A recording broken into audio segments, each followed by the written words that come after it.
My first girlfriend died after I broke up with her. I thought it was a coincidence until my second girlfriend suffered the same fate. Both were labeled as accidents. I was never questioned by police, but plenty of people around town talked and wondered if I was cursed. They both died in odd circumstances. Crystal crashed her car completely sober, on a clear road, with no one around. Nicole drowned after falling asleep in the bathtub. Both deaths felt impossible, tragic, but completely unrelated to me at the time. Even still, I couldn't shake the feeling something darker was following me. After that, I left town. The military shipped me across the country, and I tried to move on with my life. Eventually, I fell in love again with Katie. Things were looking good, but one night at a party, I made a huge mistake. I drank too much, lost control, and ended up in a hotel room with a girl whose name I didn't even know. The next morning, I woke to the sound of her sobbing in the bathroom. As I sat up, reality hit.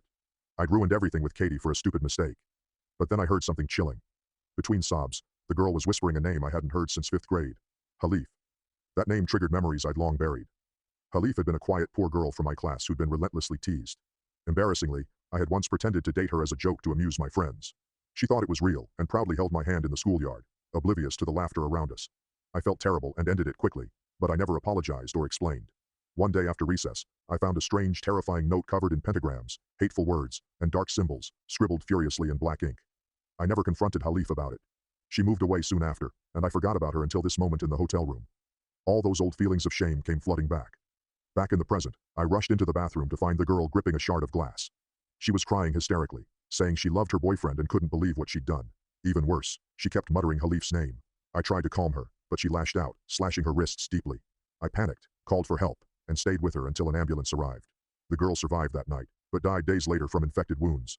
The cycle seemed to continue, and now I was convinced Halif had put some sort of curse on me, punishing me for how I treated her as a child. Terrified, I decided I needed to stay with Katie forever, believing that commitment might break the curse. In a desperate panic, I proposed.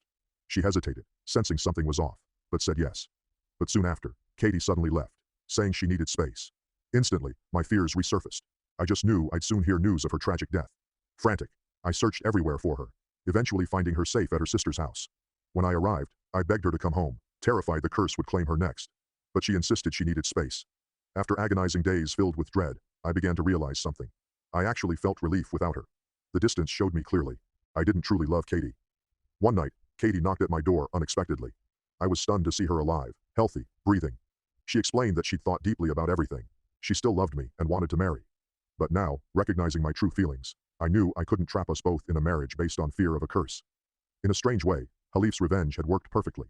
She made me experience a fraction of the pain I'd caused her, forcing me into relationships where I couldn't truly love or be happy. Now, realizing I almost committed to a life I didn't genuinely want, I had to face the reality.